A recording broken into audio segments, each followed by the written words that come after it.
दोस्तों नमस्कार। VK knowledge electrical में आप सभी का स्वागत है। दोस्तों, ऑनलाइन टेस्ट के माध्यम से आपको टॉपिक वाइज 50-50 प्रश्न प्रोवाइड करवाते जा रहे हैं और अब तक कुल 27 टेस्ट अपने हो चुके हैं।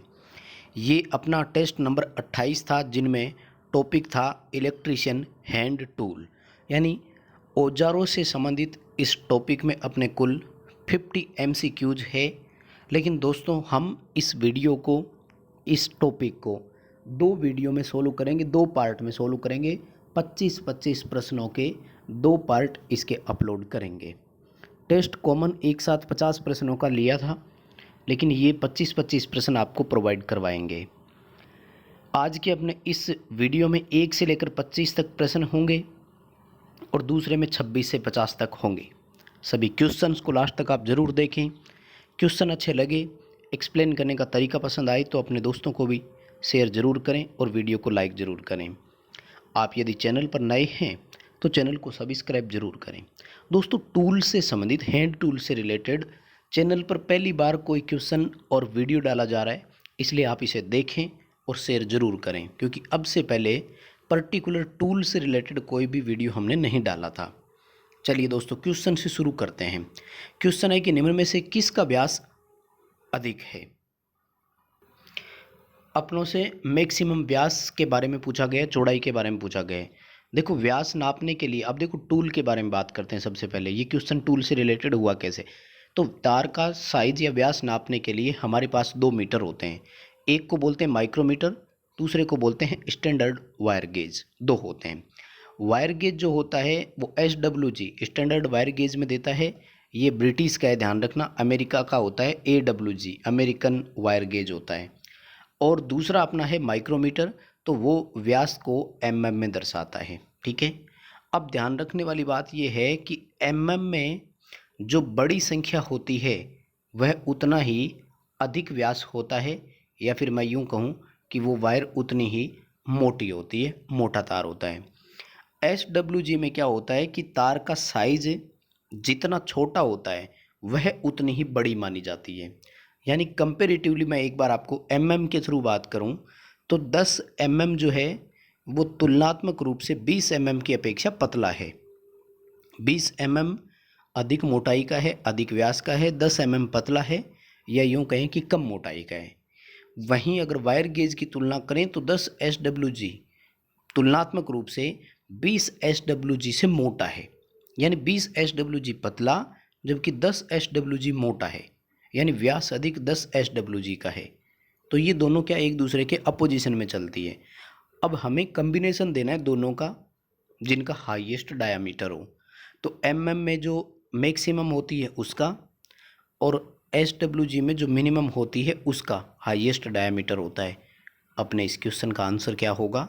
C 20 mm और 10 SWG। अब यही क्वेश्चन अपना अगर मिनिमम से रिलेटेड होता, न्यूनतम के लिए होता, तो अपना B ऑप्शन हो जाता 10 mm और 20 SWG। सेकंड अपना क्वेश्चन है कि छेनियाँ सामान्यतः किससे बनी होती है। छेनियों को इंग्लिश में चिजल्स बोलते हैं अपन। ठीक है। एक तरह के कटिंग टूल की श्रेणी में ही आती है, और बड़े मोटे मेटल्स जब कहीं रिमूव करने हो, हटाने हो, तो चीजल का उपयोग करते हैं। चीजल हाई कार्बन स्टील की भी बनती है और कार्बन वेनेडियम स्टील की भी बनती है। अपने को तो एक ही ऑप्शन दिया गया है, इसलिए हम ए ऑप्शन की ओर जाएंगे।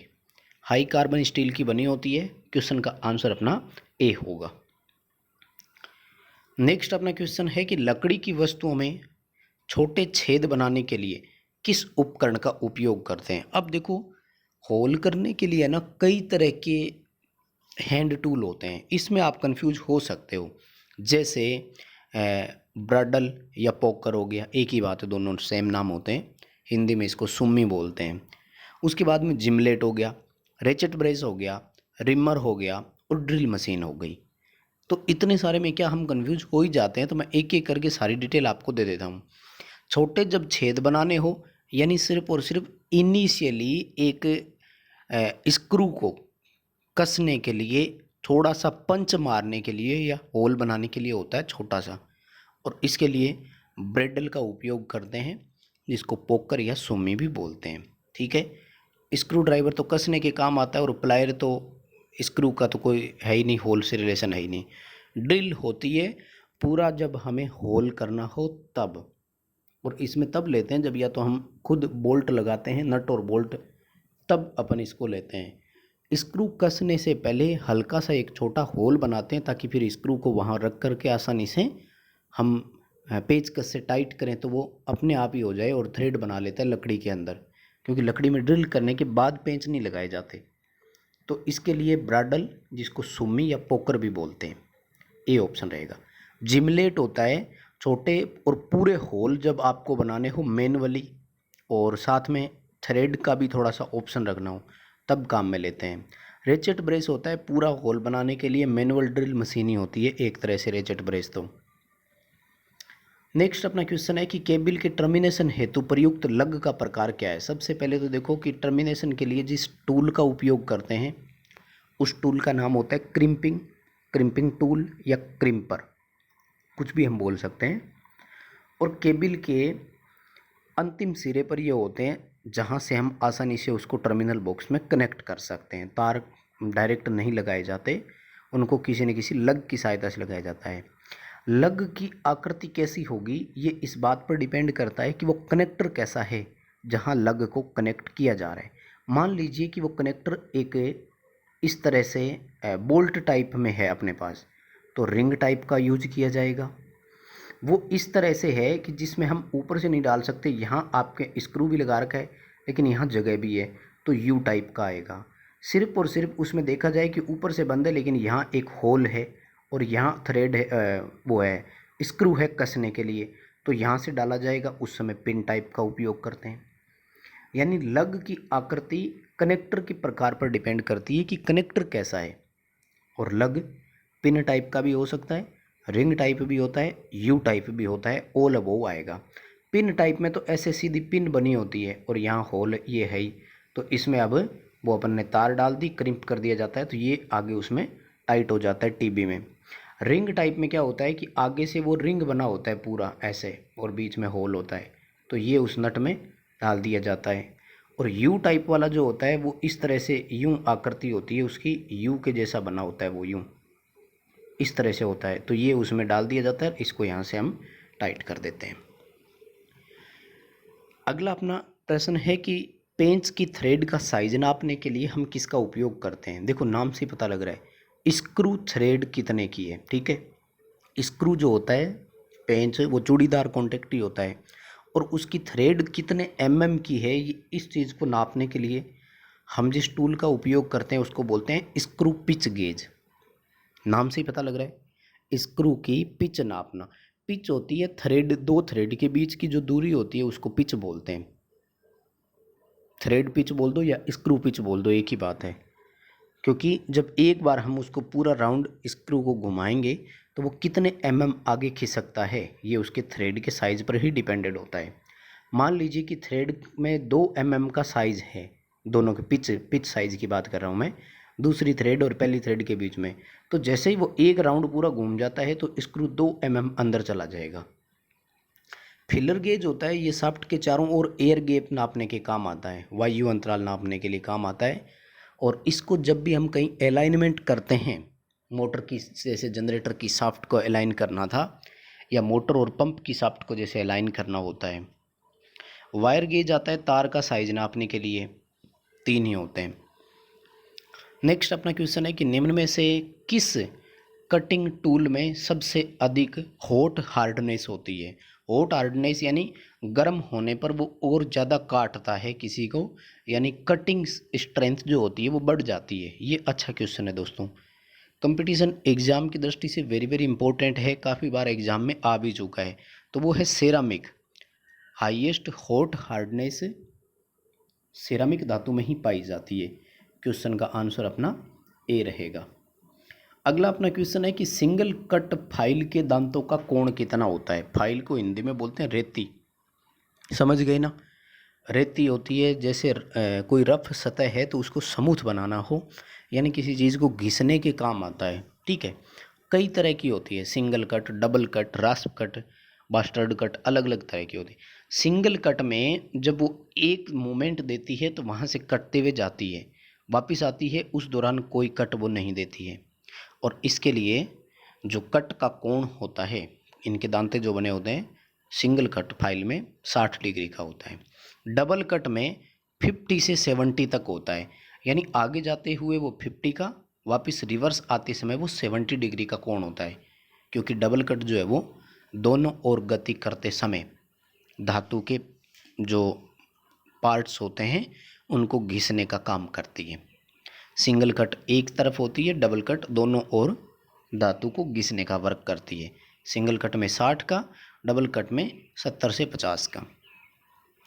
नेक्स्ट क्वेश्चन है कि एक सीट मेटल का साइज कैसे लिया जाता है। धातुओं की जो चादरें आती है, ठीक है, ये ट्रंक सिस्टम में सबसे ज़्यादा काम में ली जाती है, या किसी भी मान लीजिए इक्विपमेंट की जब बॉडी बनाई जाती है, फिटर और मशीनिस्ट का जो काम होता है वो सारा सारा सीट मेटल्स पर ही डिपेंडेड है एक तरह से। तो जो चादरें आती है वो पुराने टाइम में गेज के अकॉर्डिंग आती थी, आजकल इनको में लिया जाता है। तो सीटें दोनों तरह से आती है, में भी होती है और SWG में भी होती है, स्टैंडर्ड वायर गेज बोलते हैं इसको अपने। अगला अपना क्वेश्चन है कि नट बोल्ट कसने और खोलने के लिए किसका उपयोग करेंगे। देखो नट बोल्ट के लिए स्पैनर सेट आता है भाई, समझ गए क्या, जिसको हम लोग तो साधारण भाषा में डी टाइप पाना भी बोल सकते हैं, है ना, पाना या चाबी टाइप बोलते होंगे इसको। यूँ होती है इस तरह की आकृति, ये आप स्क्रीन पर देख लीजिए, इनके नंबर होता है और सीक्वेंस चलता है। स्पैनर सेट बोलते हैं इनको। रिंग टाइप भी हो सकता है, रिंग या डी टाइप होता है, ठीक है। स्पैनर सेट आएगा, सी ऑप्शन रहेगा। नेक्स्ट क्वेश्चन है कि सेंटर पंच के मार्किंग का कोण कितना होता है। देखो मार्किंग के लिए दो तरह के पंच होते हैं, एक को बोलते हैं प्रिक पंच, दूसरे को बोलते हैं सेंटर पंच। ये मार्किंग के लिए काम में लिया जाता है, फिटर के ज़्यादातर काम आते हैं ये।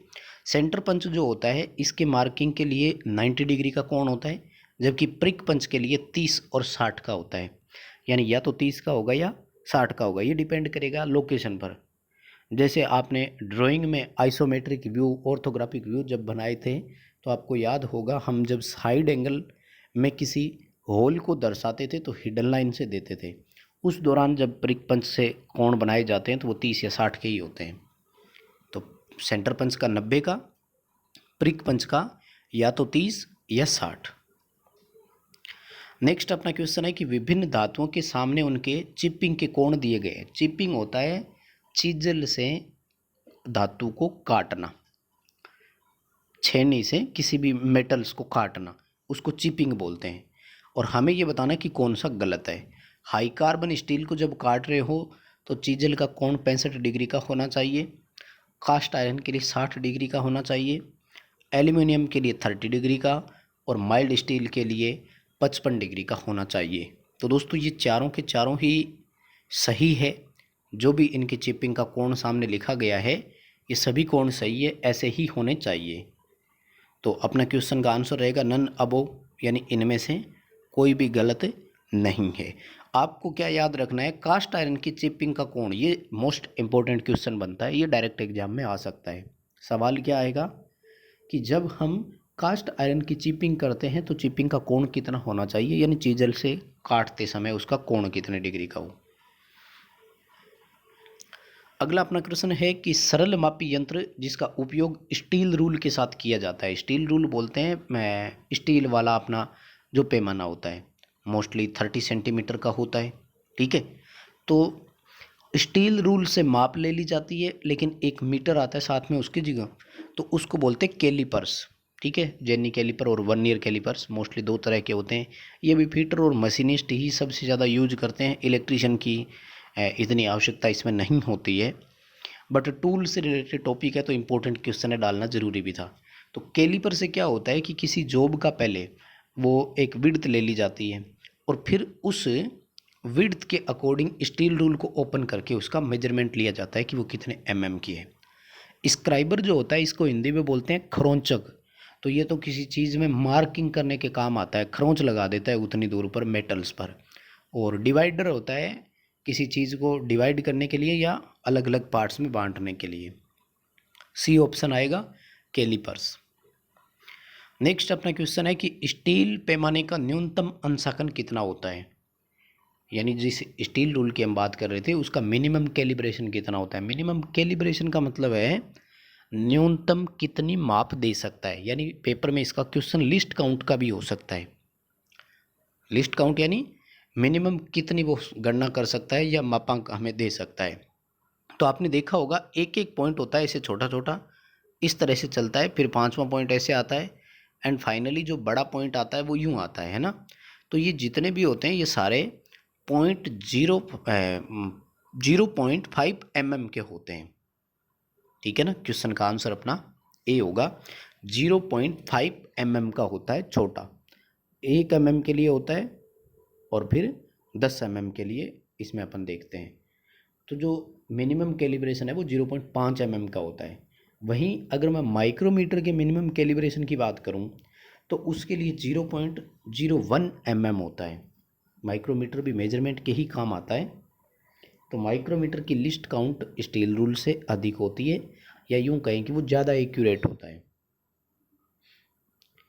नेक्स्ट अपना क्वेश्चन खैर आ ही गया, वही सेम क्वेश्चन जिसकी बात ऊपर हम कर ही चुके हैं कि माइक्रोमीटर की एक्यूरेसी कितनी होती है। तो माइक्रोमीटर की एक्यूरेसी प्लस माइनस, ठीक है, इन सब के आगे प्लस माइनस का निशान भी आप याद रखें, प्लस माइनस 0.01 mm होती है। माइक्रोमीटर बहुत इंपॉर्टेंट क्वेश्चन है, याद रखें। लिस्ट काउंट कितनी होती है या एक्यूरेसी कितनी होती है, एक ही बात है। मिनिमम मापांक भी बोल सकते हो आप इसको, न्यूनतम माप कितनी होती है या एक्यूरेसी। और अगला क्वेश्चन है कि एक माइक्रोमीटर के थिम्बल को जब हम एक चक्कर आगे घुमा देते हैं तो उसका स्पिंडल कितना आगे बढ़ता है। देखो मैं बात करूं, सबसे पहले हमें इसकी आकृति के बारे में थोड़ा सा ध्यान रखना होगा, तभी हम इस चीज़ को समझ पाएंगे। यहाँ जब मूवमेंट आता है ना तो इस भाग को बोलते हैं स्पिंडल, ठीक है। और यहाँ पर आप देखते हैं कि ऐसे चकनट सा लगा रहता है और इसके ऊपर एक सिस्टम होता है जिसको हम घुमाते हैं। तो ये जो भाग है इस भाग को बोलते हैं थिम्बल, और ये जो भाग होता है ये कहलाता है स्पिंडल। जब हम इस मूवमेंट को आगे पीछे करते हैं तो ये स्पिंडल आगे या पीछे होता है, और इसके यहाँ पर मेजरमेंट होते हैं, साथ में इसके खुद के यहाँ थिम्बल पर भी मेजरमेंट होते हैं। तो जब हम स्पिंडल को एक चक्कर आगे घुमाते हैं तो स्पिंडल 0.5 mm आगे खिसकता है। डी ऑप्शन रहेगा।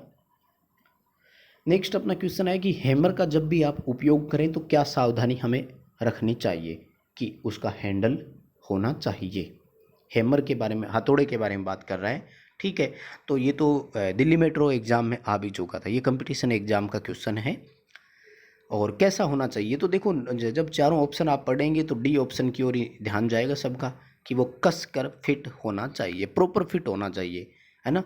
अभी उसमें आपने कोई बांस की फच्चर डाल दी हो, वो पूरी तरह से ढीला ही है, और उसमें तेल लगा करके आपने लगा दिया, ल्यूब्रिकेशन आ गया तो वो स्लिप हो जाएगा। भाई ए बी सी आप देख रहे हैं कि तीनों ही ऑप्शन काम के नहीं है, ठीक है ना। तो डी ऑप्शन की ओर ही जाएंगे, कस कर फिट होना चाहिए। अगला अपना क्वेश्चन है कि लकड़ी में विभिन्न प्रकार के व्यास बनाने के लिए प्रयुक्त हस्तचालित उपकरण क्या है। अब ये देखिए ध्यान से, तो ये है अपना वो क्वेश्चन जिसका आंसर आएगा रेचेट ब्रेस, ठीक है। ये एक तरह से मैनुअल ड्रिल मशीन ही होती है, आप यूँ समझ लीजिए। इसमें हैंडल होता है, हैंडल को रोटेट करवाते हुए हम घूर्णन करवाते हुए टाइट कर सकते हैं, ठीक है। जिमलेट आता है, ये भी लकड़ी में छेद बनाने के लिए आता है, लेकिन जब छोटे होल करने हो तब आता है। और जब पोकर जो है ना, ये केवल और केवल एक तरह से हल्की मार्किंग के लिए होते हैं। नेक्स्ट अपना क्वेश्चन है, पेचकस का साइज कैसे डिसाइड किया जाता है, कैसे स्पेसिफाई किया जाता है। स्क्रू ड्राइवर जो होते हैं वैसे तो mm में होते हैं और ये लेंथ के अकॉर्डिंग ही होते हैं मोस्टली, लेकिन एक पेचकस के लिए जो टिप की चौड़ाई होती है फ्रंट साइड से जब हम देखें तो वो टिप की चौड़ाई भी बहुत रोल रखती है, क्योंकि अगर वो बहुत अधिक शार्प है तो वो स्क्रू की उस हेड को ख़राब भी कर देगी, और जब उस पर पूरी तरह से दबाव नहीं बनेगा तो वो स्क्रू खुलेगा भी नहीं, या यूँ कहें कि पूरी तरह से टाइट भी नहीं होगा। इसलिए पेचकस को दोनों तरीके से देखा जाता है, कि इसके ब्लेड की लेंथ कितनी है और टिप की चौड़ाई कितनी है, दोनों चीज़ों से सेट किया जाता है। डी ऑप्शन रहेगा। जैसे एग्जाम्पल के तौर पर अपन ले लेते हैं कि 150 mm का था, लेकिन टिप की चौड़ाई 20 mm ली हमने। फिर वही 150 mm हमने लेंथ का लिया, लेकिन टिप की चौड़ाई 30 mm भी रख ली, तो 2 तरह से डिवाइडेशन हो गया इसका। नेक्स्ट अपना क्वेश्चन है कि तांबे और एल्यूमिनियम के पतले और लचीले तारों को काटने के लिए किसका उपयोग करेंगे। देखो फ्लेक्सिबल वायर जब काटना हो तो इसके लिए आता है डायगोनल कटिंग प्लायर, तिरछा काट प्लायर बोलते हैं। क्योंकि फ्लेक्सिबल जो वायर होती है वो अगर कॉम्बिनेशन प्लायर से आप काटने की कोशिश करेंगे तो तार के खुद के कट जाने के चांस होते हैं। इसलिए जब भी इनके लिए आता है तो हम डायगोनल कटिंग प्लायर का ही यूज करेंगे, तिरछा काट प्लायर बोलते हैं इसको। अगला अपना क्वेश्चन है कि मार्किंग हेतु प्रयुक्त पंच के प्रकार। तो 2 तरह के पंच होते हैं, मैं को करवा चुका हूँ। प्रिक पंच और सेंटर पंच बोलते हैं इनको। सेंटर पंच में कोण 90 डिग्री का है, प्रिक पंच में 30 डिग्री या 60 डिग्री का है। 2 तरह के पंच होते हैं। होलो पंच जो है ये पंचिंग में नहीं आता है, वैसे ये किसी चीज़ के लिए, जैसे मान लीजिए नट बोल्ट के लिए या रिबेटिंग जिसको बोलते हैं, वहाँ इसका उपयोग किया जाता है। नेक्स्ट अपना क्वेश्चन है कि ड्रिलिंग के बाद सॉकेट से ड्रिल बिट निकालने के लिए किसका उपयोग करते हैं। ड्रिल मशीन की बात हो रही है, और सॉकेट जो होता है जिसमें ड्रिल बिट लगी रहती है उसको निकालने के लिए एक आता है, उसको बोलते हैं ड्रिफ्ट, उसमें लगी रहती है, साथ में ये उस बिट को बनाए रखने के भी काम करती है। ए ऑप्शन रहेगा, ड्रिफ्ट कहलाता है वो। नेक्स्ट अपना क्वेश्चन है कि गुनिया के क्या उपयोग है। गुनिया को इंग्लिश में ट्राई स्क्वायर बोलते हैं, और ट्राई स्क्वायर का मतलब इस तरह से वो होता है, ठीक है। तो अब नाम से ही पता लग रहा होगा, है ना। वर्गाकारिता की जांच, यानी प्रॉपर स्क्वायर बन रहा है कि नहीं, 90 डिग्री का एंगल किसी पर बना कि नहीं बना, और वो जो लेवल है वो बिल्कुल फ्लैट यानी चपटा हुआ कि नहीं हुआ, कहीं ऊपर नीचे तो नहीं रह गया, ठीक है।